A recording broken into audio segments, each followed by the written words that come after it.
All right, I'll try to get everybody started here. If I call on you, ask your question, and we'll try to get everybody on the list included.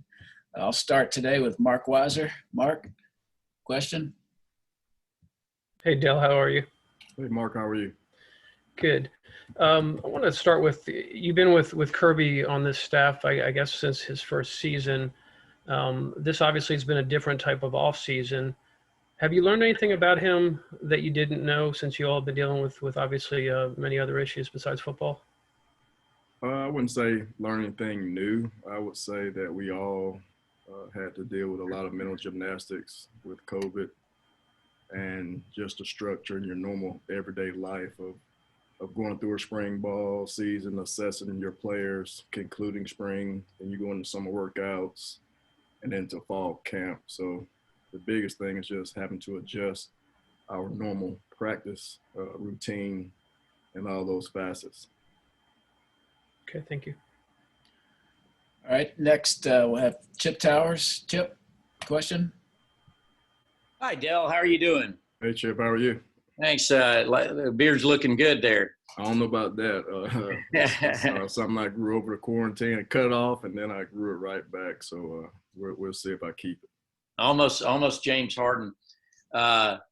Just about the running backs this year.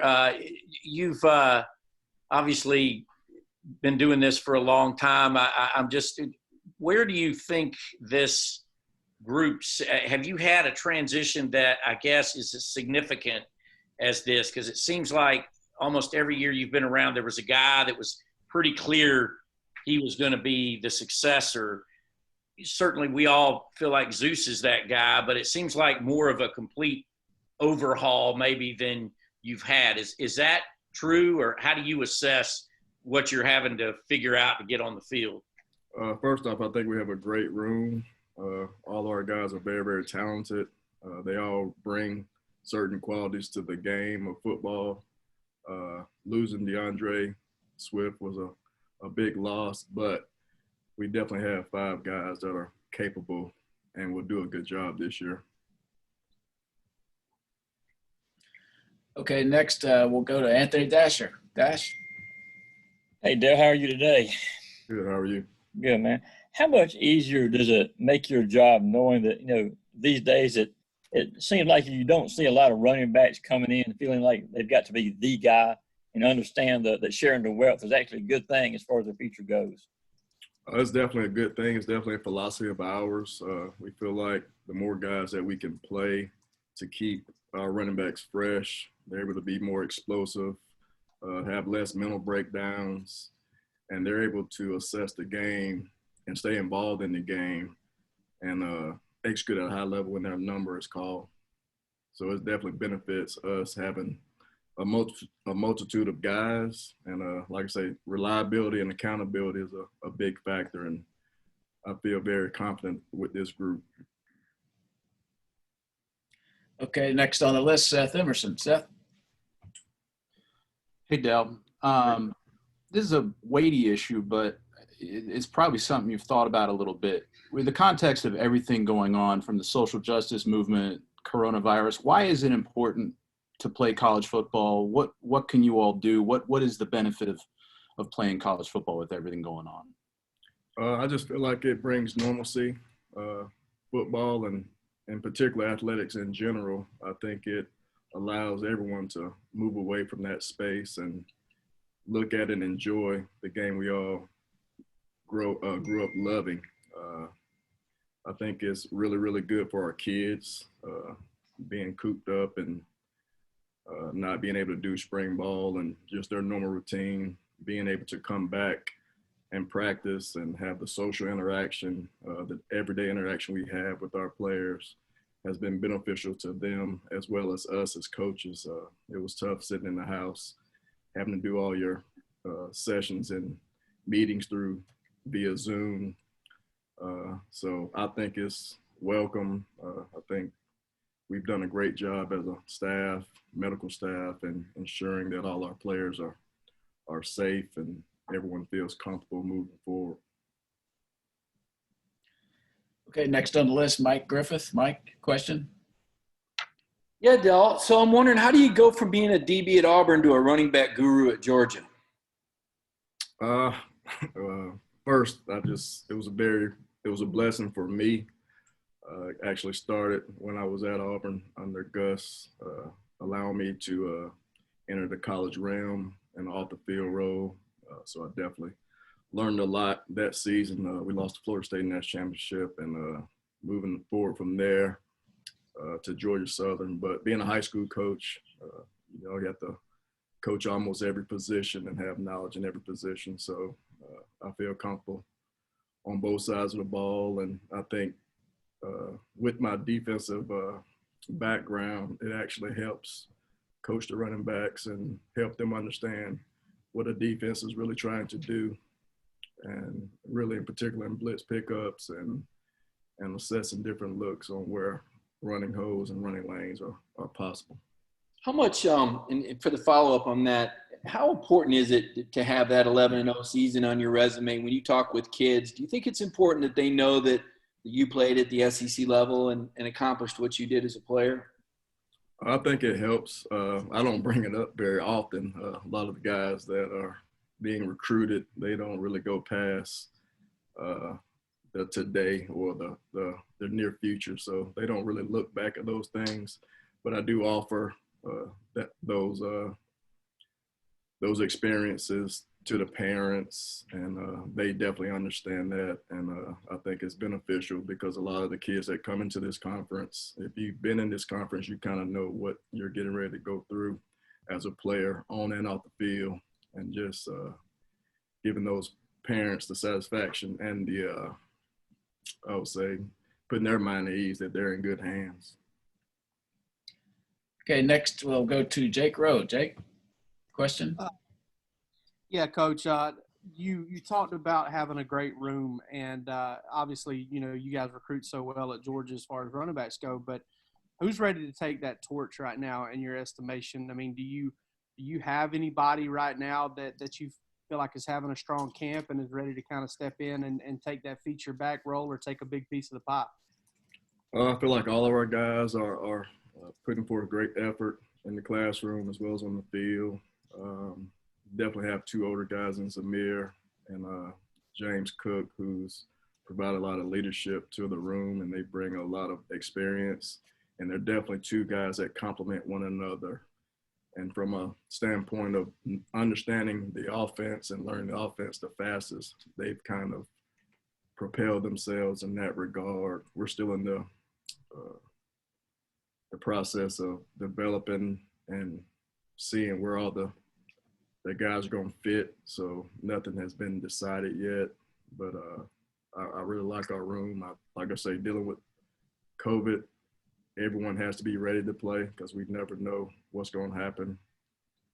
And that's my process, is making sure that all our guys are ready to run the football, protect the quarterback when their number is called.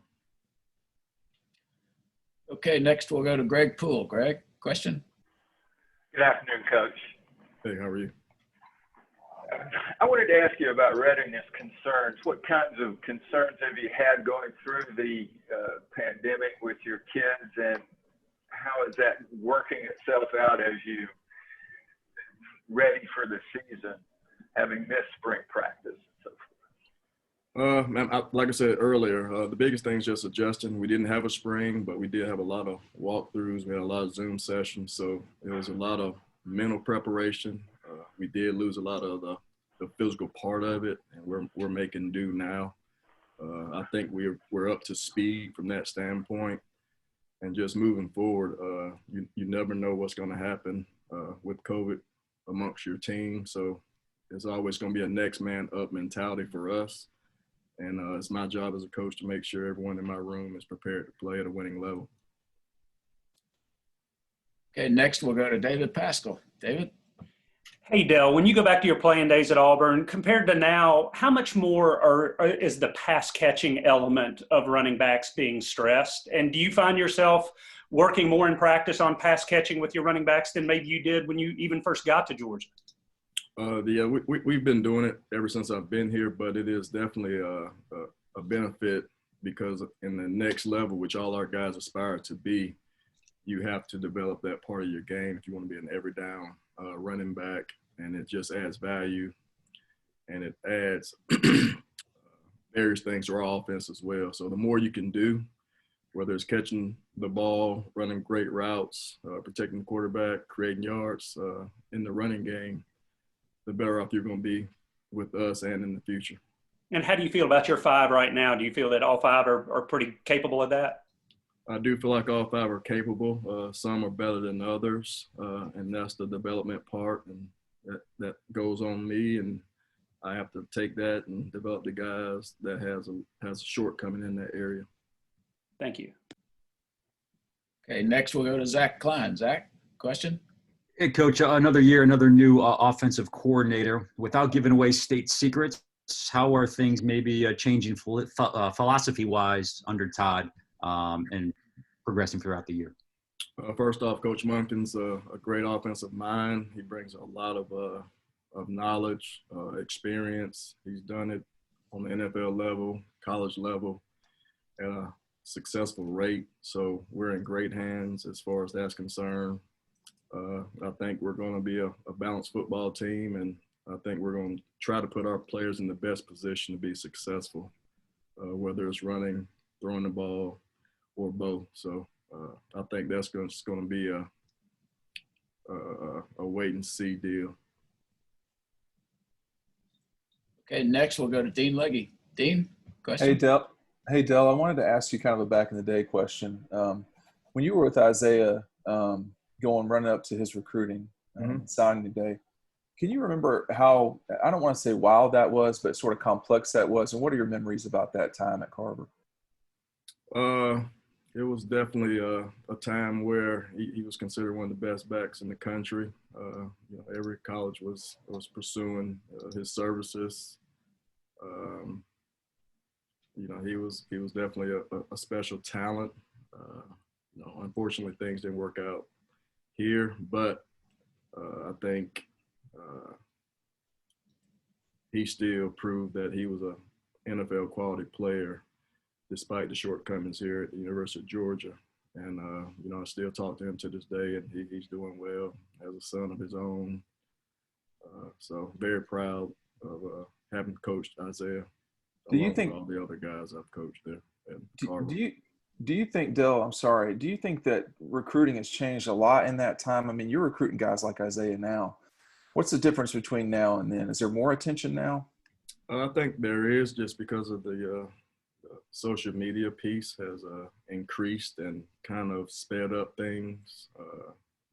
We get a large quantity of film and suggestions from coaches, services through social media, and I think kids promote themselves a lot more through social media, and they can get in contact with us via that route as well. So it's definitely sped up the process and created us as coaches to evaluate kids at an earlier rate.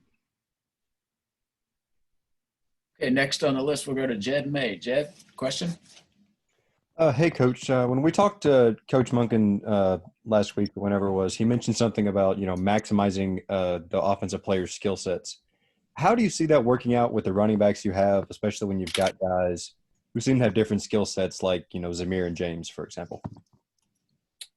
Just like he said, I mean, every running back and every player on our offense has a stronger quality than others, and it's up to us as coaches to put those guys in the most successful position where we can be successful as a team, and at the same token, making sure we play at a high level, high standard, not turn the ball over, and play clean football. So just moving forward, I think we will use those guys in the correct manner. And like I say, they have a deficit. It's up to me to bring that deficit up to speed. As a follow-up to that, do you sort of envision a lot of having two of those running backs on the field at the same time going forward this year? I mean, anything's possible. That falls on Coach Monken's shoulders, and I'm sure whatever plan we come up from week to week, it'll be a great plan. Okay, next we'll go to Jillian McIntyre. Question? Yes. Hey, Coach. So Hey. as opposed to previous off seasons, how have you seen the running back group starting this season healthy set a different tone so far? And how do you think this will make an overall difference moving forward? I mean, for one, we are recognized as RBU. I think with that being said, it's a very, very high standard in our room, which was established long before myself being here. So our kids kind of take that personally, and they show it every single day in the way they prepare and practice. So, and we always try to, as coaches, try to make practice a lot harder than games. And if you can make it through our practice day in and day out, I mean, you're going to be really prepared for a game. Okay, next we'll go to Connor Riley. Connor? Hey, Del, have you noticed anything different with Zamir and James this offseason now that they are sort of the established veterans in the room and have a bigger opportunity this year now that DeAndre Swift is in the NFL? Just more so from a vocal standpoint. They're taking more of a leadership role with our younger guys. They're kind of mimicking what they got when they were freshmen, when Swift and Elijah Holyfield were the older guys in the room. So they're kind of taking the young guys under their wing, showing them how to take care of their bodies, how to prepare and be the best you can be the next day. As far as film studies concerned, just all the little tidbits and how to be successful on an everyday basis. And I think they also provide help to our younger guys and going to class and not being a list guy and just being an overall really, really good student athlete. Okay, we still have a few more minutes, and we will open it up for questions at this point. Dale, this is Chip. I know your time was very successful there at Carver. You've been to Auburn, you've been to Georgia for a long time, and promoted several times and proved you could recruit and do all those kind of things. Do you have aspirations to be a head coach at some point? And have you had any opportunities since you've been here that you've passed over? I definitely have aspirations to be a head coach, and but right now my whole focus is on doing the best job I can here at the University of Georgia this season, and kind of let things fall as they may when those times and opportunities present themselves. But I'm totally happy being the running back coach at Georgia. I feel like I have the best running back job in the country, and like I said, we got a high standard, and our guys are going to live up to that standard. Del, this is Mike Griffith. I wanted to ask you, just doing the interview today, in the past, Kirby's kind of limited it to the coordinators at the beginning of the season only. And I'm sure I speak for everyone when I say how much we appreciate hearing from you. But how much of this also do you think is being able to put yourself out in front of potential recruits now that recruiting is pretty much limited to the Zoom and the in-person recruits have kind of, I would say, maybe hampered some schools? I definitely think the in-person recruiting has been hampered. It's definitely tough to recruit via Zoom and not being able to interact with the parents and the kids on a in-person level. So they do get a chance to see me as a coach through a different lens. But at the end of the day, it's all about relationships, and we have to adjust, and every college in America has had to adjust to COVID and recruiting under these circumstances without the student athlete and their parents being on campus and being able to interact in person. Dale, this is Anthony, Dale. I was wondering if you just kind of just speak to the work that Zamir has put in over the last 2 years to come back from the 2 ACL surgeries, and just what kind of inspirations he's been not only to you but the rest of the players. I mean, first off, Zamir's a great kid. Had some tough upbringings throughout his life, and he's been an overcomer, and that's the expectation. He's never down. He's always very upbeat, and like I say, his hard work has been recognized by his peers as along with the coaching staff.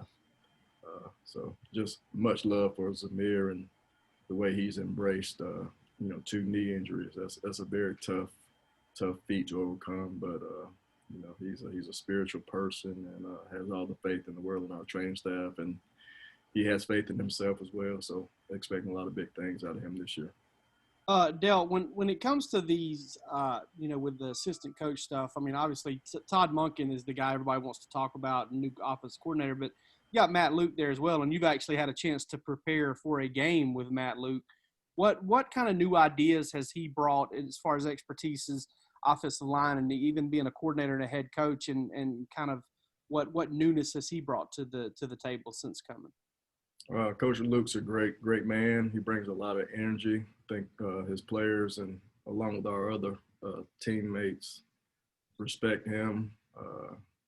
I think all of the coaches have brought great ideas in all facets of our offense. And I think that Coach Monken has done a great job of implementing those ideas. And I think we're going to have a great plan every Saturday when we hit the field of being successful. Al, I wanted to ask you. Of course. Oh, go ahead. I'm sorry. I was going to ask you, is Kendall Milton dealing with the hamstring? How long might he be sidelined? And with Edwards, what was it about him that you guys wanted him to come to Georgia, and add him to this class? I misunderstood your question. Say it one more time. Which part? Both of it? I didn't. You said Dejon and you said Kendall. I didn't. Yeah, no, I was trying to get them both in. With Kendall, is he dealing with a hamstring? How long might he be out? No, he's not out. He's just he's been doing everything. He's just been as far as the development of just making sure we get the correct reps in. He has missed certain parts of practice. Okay. And I was asking about Edwards. You guys adding him to this class, what was it about him that you thought could fill a void? First, he was a great high school running back, started for 4 years in the toughest division in Georgia. And he was very productive at Colquitt County. So he brings that hard-nosed mentality. He can catch the football. He can run in between the tackles. Has enough speed and burst to make explosive plays. So love everything about Dejon and his work ethic. Considering the running backs and the O-line work kind of hand in hand with some of those big fellas not there anymore, how does the O-line look opening up the holes for you guys so far? I think our O-line will be fine. I think we're all a work in progress at every position. And, that's what camp is for, and that's what we're gearing our efforts towards. And as we progress closer to our opening game and kind of scaling everything back, I see us being a very good offense. Got time for two more questions. Looking back on the Sugar Bowl, do you think there's anything that Zamir, James, and Kenny picked up preparing for that game without DeAndre being as big of a factor and Harrion being there? Like I said, our guys prepare each and every week like they're the guy, and that's the expectation. So preparation in the Sugar Bowl wasn't any different than preparation for any other game. So the only thing is their opportunity came and they actually showed exactly why they're here. And like I said, I love my room. I love my guys, and they're going to be a force to be reckoned with this year. Twice during your time at Georgia, you've had two different running backs finish the season with more than 1,000 yards rushing apiece. I think it was 2017 and 2018. Is that kind of the expectation for James and Samir this year, since it seems likely they'll share the majority of the carries in the backfield? Expectations not about statistics for me. It's just more so about wins and losses and how we can be successful, limit our mental errors, and making sure we protect our quarterback and take care of the football. As long as we do those things, the individual accolades will come. And if that happens, it happens, but that's not the big picture of things. It's more so taking care of the football, protecting our quarterback, and playing with great effort. Thank you. All right, Coach. Thanks for your time today, and thanks to everyone else for joining in. Thank you.